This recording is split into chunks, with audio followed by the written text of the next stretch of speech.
The town of Marigold Ridge had a way of making small things feel sacred. The way porch steps held the imprint of 100 afternoons, the manner in which the church bell sighed at noon, the way neighbors passed pies like quiet currencies of care. Eleanor Hart lived near the edge of town where maples leaned over a gravel lane, and the air tasted faintly of wood smoke and promise. She kept her life simple by habit and by conviction, meals made from recipes memorized by her grandmother, curtains washed on humid mornings, a Bible on the kitchen table that still smelled faintly of lemon oil and old prayers. People called her steady. Children liked to climb into her lap and fall asleep against the soft rhythm of her voice. There was an honest steadiness to her faith that was not loud or showy, but as reliable as the sunrise. She loved Martin with a quiet, practical devotion. He was her partner in small domestic enterprises, the one who tightened drip taps and dug the rose bed in the spring. Lately, though, small differences had begun to gather like storm clouds on the horizon. Nothing dramatic, just the kind of alterations that were as subtle and insistent as ivy growing up a wall. He came home later than he used to, dropping excuses like pebbles into the bowl of their days and expecting them to dissolve. Once he would leave his phone on the table, face up like a casual testimony. Now it was a private island in his pocket, vibrating with secrets. Eleanor found herself listening more than speaking, measuring the length of his silences as if they were the distance between two islands. Her prayers during these months had become quieter, more frequent, less defensive, and more seeking. In the small hours she would kneel by the bed and whisper, "Lord, give me eyes to see and a heart that does not harden," not knowing yet what she was asking to witness. She moved through her mornings with the slow precision of someone trying to preserve the ordinary, pouring coffee, folding napkins, patting the dog's head, but inside a new kind of attentive stillness had taken root. It was as if she had learned to hold her breath until truth chose to exhale. On an otherwise ordinary Wednesday, when the dawn itself hung like an unfinished prayer and the sky over Marigold Ridge was a pale sheet of blue, Eleanor sat down at her kitchen table and opened the banking app on their shared laptop. She did this rarely. Martin handled most of the household finances in the past year, and her intervention had been sporadic and unremarkable. That morning, her fingers hovered, reluctant yet compelled, and when the screen populated with lines and columns, her chest tightened as if someone had closed a hand around it. The entries were not merely bigger than normal, they were flamboyant, as if someone were stamping their absence in gilt letters. Restaurants in cities, Martin never mentioned, charges at boutiques with names that glittered with foreign vowels, hotels with rooftop bars and names that sounded like postcards. For a long minute she just stared, the details black and white, but their implications a tangle of gray. A certain kind of sorrow came then, not the theatrical kind, but the slow, accumulating hurt that seeps into the bones. She printed the statements because she needed something physical to hold on to. Numbers on a screen can be dismissed as ghosts, but paper has a weight that makes denial harder.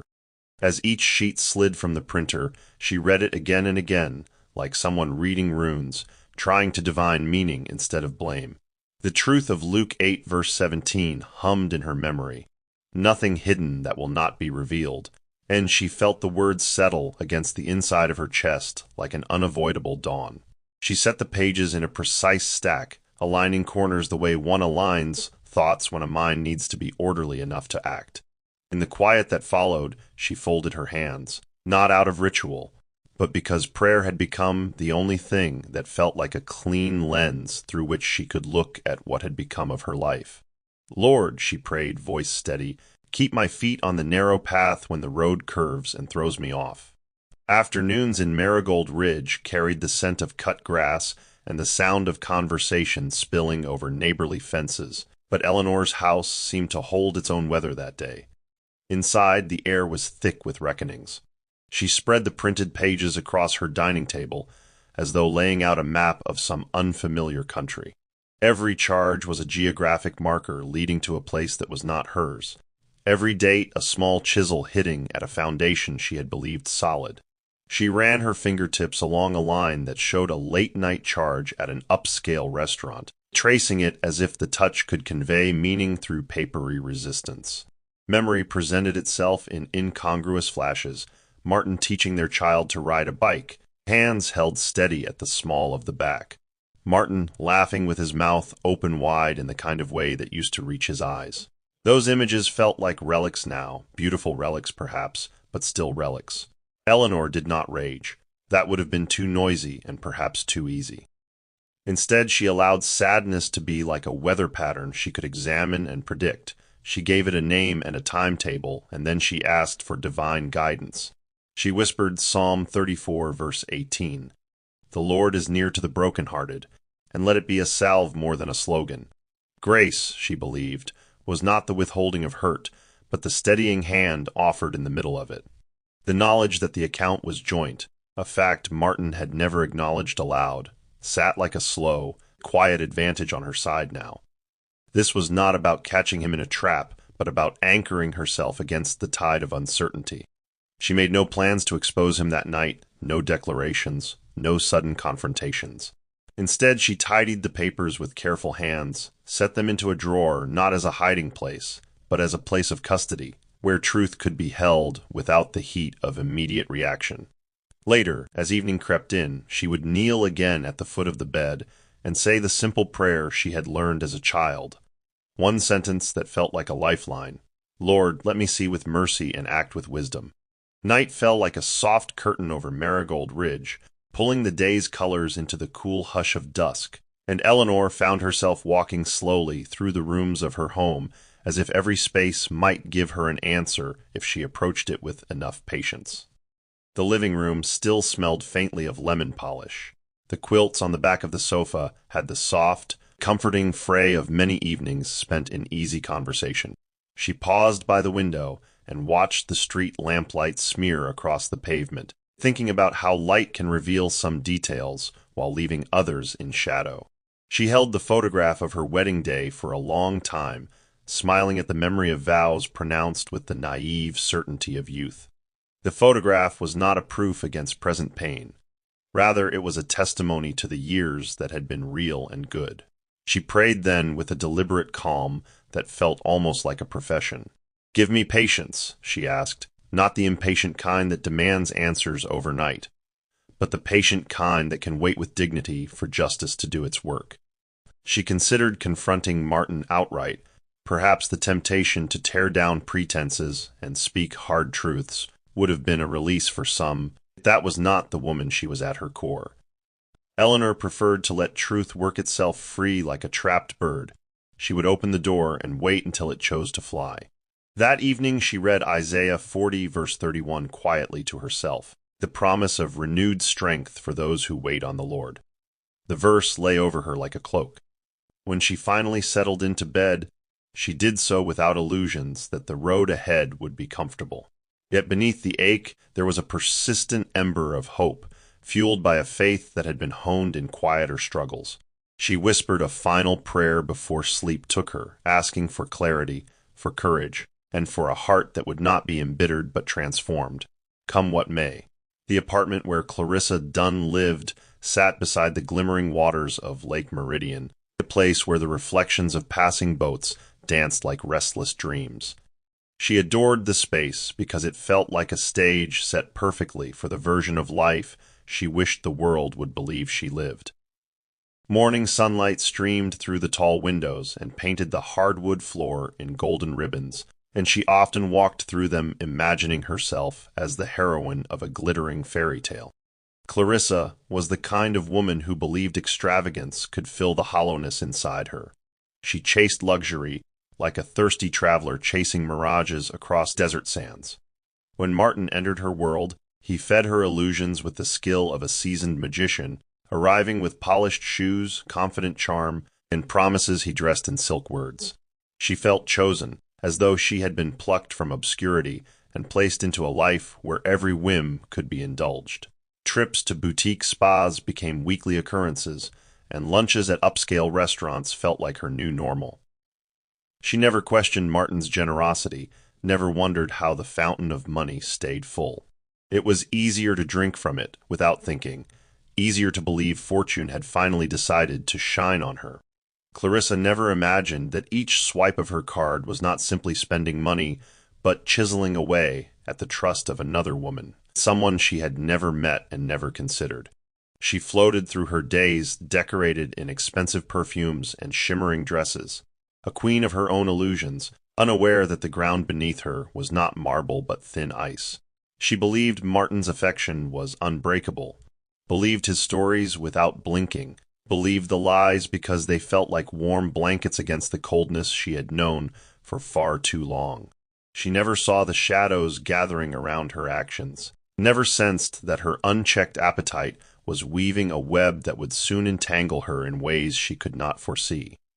And she certainly did not know that the woman at the other end of the bank account was watching quietly, praying steadily, and waiting for truth to finish its slow approach. As weeks passed, Clarissa's world swelled with more indulgence, growing like an overwatered vine, lush on the surface, rotting at the roots. She moved through designer shops with the air of someone who believed every shelf existed for her choosing, her fingers grazing fabrics as though she were selecting destiny itself. Store clerks greeted her by name, dazzled not by her personality, but by the steady stream of Martin's money. Every new purchase fed a hunger she could never quite name. She collected handbags she rarely used, jewelry she wore only once, and garments she modeled briefly before discarding them into her already overflowing closet. The apartment filled with boxes like silent witnesses to her reckless desire, yet she never paused to consider whether the future was sturdy enough to hold such weight. Martin continued visiting her with charming half-smiles and stories as polished as river stones. He painted pictures of a future together, promising her a life where wealth would fall like rain. Clarissa drank in every word, not realizing she was being nourished with clouds instead of substance. She never wondered why he insisted on paying for everything with the same card, never noticed the small flicker of tension in his eyes whenever she mentioned something new she had her sights on. In her imagination, she was ascending toward a destiny ordained for her. Meanwhile, Martin felt the pressure rising like a pot nearing boil, each of Clarissa's purchases pushing him closer to the ledge. But Clarissa, blinded by fantasies, could not see the unraveling. She was too busy living inside the golden bubble she thought she deserved. She had no idea that Eleanor, with her steady patience and quiet faith, was piecing together every detail of the financial trail left behind. Clarissa's world sparkled brightly on the outside, but like any candle burning too fiercely, it was destined to flicker out the moment truth touched it. Yet she remained oblivious, believing her pleasures were permanent fixtures instead of borrowed time. Across town, Eleanor spent her days moving with deliberate calm, each step guided by prayer and a sense of spiritual clarity she leaned on as heavily as a tired traveler leans on a walking staff. She was not a woman who acted rashly. She observed, reflected, and sought the Lord's direction before making a single move. Her home had become a sanctuary of reflection, the quiet hum of contemplation filling the rooms like soft music. She moved through her household duties with a focused serenity, even as the weight of her discoveries pressed quietly against her heart. The bank statements she had gathered were tucked neatly inside a drawer, not hidden out of fear, but stored with the care one gives to fragile truths. Each evening she sat at the edge of her bed with her Bible open across her lap, letting the words settle over her like morning dew on thirsty soil. One night she turned to Proverbs 4, verse 23. "Above all else, guard your heart, for everything you do flows from it." The verse stirred something resolute within her. She realized that guarding her heart did not mean closing herself off. It meant preparing herself spiritually for whatever confrontation or revelation the days ahead would bring. She prayed for Martin, not in bitterness, but in sorrow for the man he had become. She prayed that the Lord would bring light into the corners where deceit had taken refuge. And she prayed for the unknown woman, the one whose name appeared on receipts with expensive totals, asking God to reveal truth in a way that would not destroy but illuminate. Eleanor waited for God's timing the way farmers wait for rain, trusting that divine interruptions always come at the perfect hour. While she waited, she watched with the intuition of a woman who had spent years listening not just to words, but to silences. She noticed when Martin avoided her eyes, when his hands trembled slightly as he fastened his watch, when his speech stumbled around simple explanations. She saw everything, but she held her peace. Peace, to her, was not the absence of conflict, but the presence of God in the center of it. And though her heart carried the ache of betrayal, prayer kept her spirit aligned and her resolve anchored. One particular evening, as the warmth of the day faded and shadows gathered across the living room floor, Eleanor felt an inner prompting she could neither ignore nor fully explain. It was as if her spirit tugged her gently toward deeper vigilance, urging her to prepare for an unseen shift. She walked to the small prayer nook she had created near the window, a modest place adorned with a single candle, a worn Bible, and a small wooden cross her mother had given her years ago. She knelt there, her knees pressing into the cushion with familiar ease, and allowed her emotions to rise like slow-moving tides. "Lord," she whispered, "reveal what needs revealing in your time, not mine. Give me the heart to receive truth without fear." As she prayed, a sense of calm wrapped around her, not easing her worry entirely, but giving her strength enough to stand beneath its weight. She felt as though heaven itself leaned close, listening. After prayer, she rose with renewed steadiness and walked to the dining room where she reviewed the statements once more, not searching for new information, but reminding herself of the reality she would soon have to face directly. She could sense that the delicate balance between silence and action was shifting, that the day would come when truth would no longer permit her to watch from the shadows. But she refused to let fear write her decisions. Instead, she allowed faith to become her compass, guiding her thoughts and steadying her breathing. As she prepared for bed, she paused by the hallway mirror, observing her reflection, not with vanity, but with the quiet recognition of a woman who was changing, strengthening, becoming more grounded. She whispered Psalm 27 verse 1 softly into the stillness. "The Lord is my light and my salvation. Whom shall I fear?" The words settled around her like a shield. And as she extinguished the candle's tiny flame that night, she did not know that Clarissa's world of glitter was already beginning to crack, nor that Martin's carefully woven lies were fraying one thread at a time. But she knew deep in her spirit that God was already at work, preparing the path for truth to finally step forward. The morning that would begin the unraveling of everything arrived with the deceptive sweetness of sunlight glimmering across Lake Meridian. Clarissa woke with the air of someone who believed the world owed her admiration.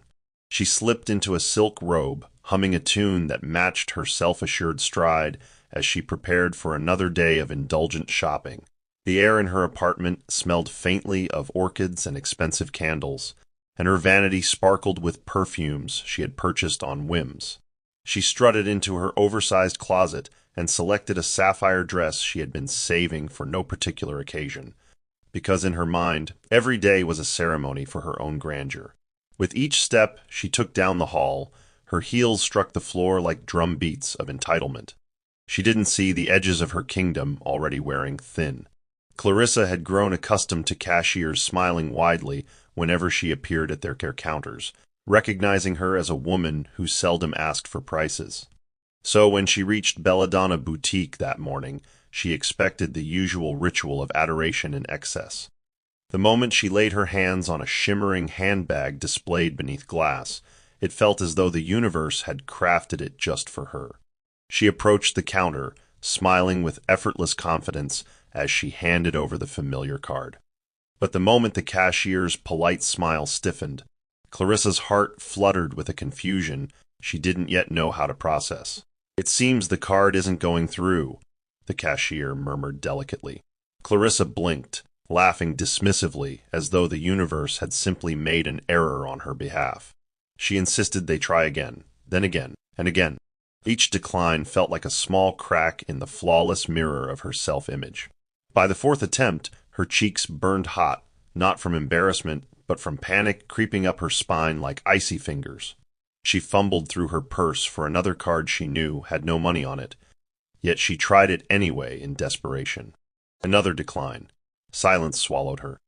The room seemed to shrink around her as clerks exchanged awkward glances, their earlier admiration dissolving into pity. She excused herself with shaky dignity and stepped outside, the bright sun suddenly too harsh, too exposing. Her hands trembled as she called Martin, her voice rising with each unanswered ring. She felt the ground beneath her shift, not violently, but in a subtle, devastating tilt that told her the fortress she believed she lived in had been nothing more than a sandcastle waiting for the tide. Across town, Martin was sitting in a conference room with a restless foot tapping beneath the table, pretending to listen while anxiety throbbed behind his eyes. He hadn't realized how quickly Clarissa's spending had spiraled, nor how little space he had left to maneuver inside his own lies. When his phone buzzed repeatedly with Clarissa's name, he muted it, telling himself he'd handle it later. But later came suddenly and brutally, when a bank notification flashed on his screen informing him that the joint account had been frozen. He felt as though someone had pulled the floor out from beneath him. His first thought wasn't guilt, it was fear. Fear of Clarissa's reaction. Fear of the truth catching up. Fear of Eleanor, whose steady gaze and intuitive silences now haunted him like a reminder of the man he once was. The realization that she had frozen the account, something she had every legal right to do, crawled under his skin like an accusation. He excused himself from the meeting, hands trembling as he stepped into the hallway. He tried calling Eleanor, but she didn't answer. That silence felt heavier than any shouted confrontation could have. He tried to compose a message, deleting it 3 times before giving up. For the first time in months, he felt the weight of what he had done, not the glamorous fantasy he had built for Clarissa, but the betrayal he had etched upon Eleanor's heart. He had convinced himself his actions lived in separate compartments, that he could divide himself into 2 men and neither would suffer. But truth has a way of stitching those compartments back together, forcing a person to face the whole of who they've become. As he drove home, his mind churned in frantic loops, rehearsing excuses that crumbled before he could fully form them. He told himself Eleanor would be angry but understanding, hurt but compliant. He was counting on her softness, her silence, her gentleness. What he had forgotten was that gentle people are not weak, they are simply measured. And measured strength, when finally roused, can shake the walls of the most carefully crafted deception. By the time he reached the driveway, Martin's heartbeat felt like thunder ricocheting inside his ribs. Inside the house, the atmosphere felt different, not tense, not cold, but resolute, like the hush in a courtroom before a verdict is spoken. Eleanor stood in the kitchen with the quiet composure of someone who had prayed long enough to find peace in the storm's eye. She heard Martin's footsteps before she saw him, and for a brief moment she closed her eyes, inhaling a slow breath as she whispered a verse that steadied her spirit. "The Lord will fight for you. You need only be still." The stillness she carried was not indifference. It was strength tempered by faith. When Martin entered, his voice wavered as he said her name, as though he wasn't sure he was allowed to speak it. She turned toward him with calm eyes that held neither fury nor softness, but truth. She seated herself at the dining table where the papers waited in a neat stack. The room felt suspended in time as she slid the documents toward him without a single word of preamble. Each page he lifted seemed to weigh more than the last. She watched him quietly, not out of cruelty but clarity. She did not interrupt his stumbling explanations, his nervous swallowing, his frantic attempts to piece together justification. Instead, she said with the gentleness of someone refusing to be dragged into chaos, "I know, Martin. I've known for some time." Her voice, though soft, held the certainty of a bell-tolling truth. She spoke not to wound him, but to release herself from the burden of silence. Their conversation unfolded slowly, each sentence deliberate, each breath measured. She expressed her pain without raising her voice, described the nights she had prayed, the days she had waited for honesty, the disappointment that no apology could erase. She did not accuse, she simply stated what was true. Her dignity stood tall enough to eclipse his shame. She told him the account was frozen, not as punishment, but as protection. Protection of her spirit, her home, and the life she still intended to reclaim. Her composure, shaped by countless prayers, stunned Martin more than anger ever could.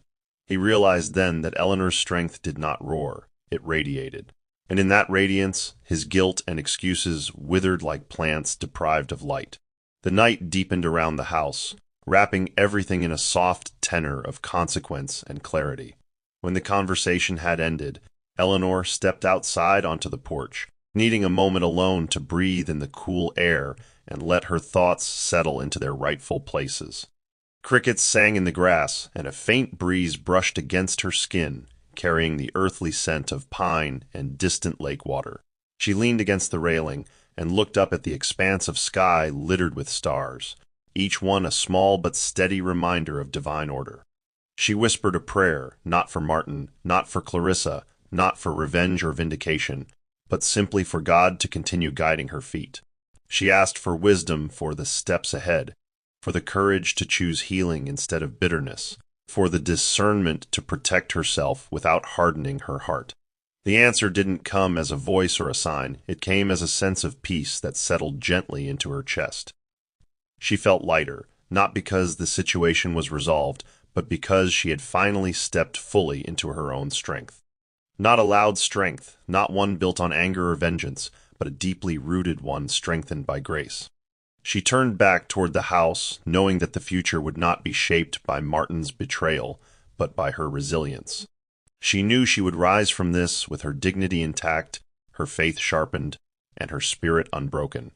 And though she didn't know what the next day would hold, she felt certain of one thing.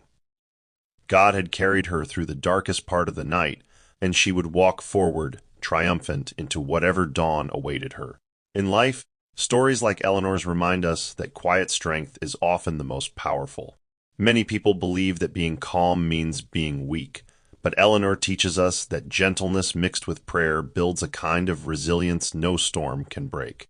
If you find yourself betrayed, overlooked, or taken for granted, don't let bitterness swallow you. Don't let anger take the wheel. Instead, pause. Breathe. Seek God's wisdom before you seek revenge. What you build through prayer lasts longer than anything built through fury. Remember, when someone mishandles your heart, God knows how to handle the situation. Eleanor didn't chase answers, she prayed for clarity. She didn't chase confrontation, she waited for God's timing. And in the end, truth came forward without her lifting a finger. So if you're listening today and carrying a heavy burden, let this story remind you that whatever is done in the dark cannot outrun the light. Trust that God sees what you can't see, hears what you never heard, and knows what you don't yet know. Stay faithful, stay wise, and stay prayerful. Now lift your heart for this prayer. Heavenly Father, we come before you today with open hands and honest hearts. For everyone listening who has ever felt betrayed, overlooked, or wounded in silence, Lord, surround them with your peace. Strengthen those who cry behind closed doors. Restore those whose trust has been broken. Replace confusion with clarity, replace fear with boldness, replace pain with purpose. Lord, shield their homes from deception and fill their spirits with divine wisdom. Teach them to rise like Eleanor, calm, courageous, and guided by you. Let your truth shine in every hidden place of their lives. Let your justice move without delay. And Father, for every weary heart listening right now, give them the strength to stand, the grace to endure, and the victory that only you can bring. If there is anything working against them, overturn it. If there are lies spoken over them, silence them. If there are battles they don't know how to fight, Lord, fight for them. Let testimonies spring forth from this very moment. Let breakthroughs meet them at their doorstep. And may your light expose every hidden thing so that no weapon formed against them shall prosper. In Jesus' mighty and unfailing name we pray, and we seal this prayer with faith. If this prayer touched your heart, if these words stirred something inside you, if you believe God is working in your situation right now, type Amen in the comments so heaven knows you agree. This brings us to the end of this story. Please don't forget to like, share, and subscribe to my channel, and may God bless you for doing so. Bye.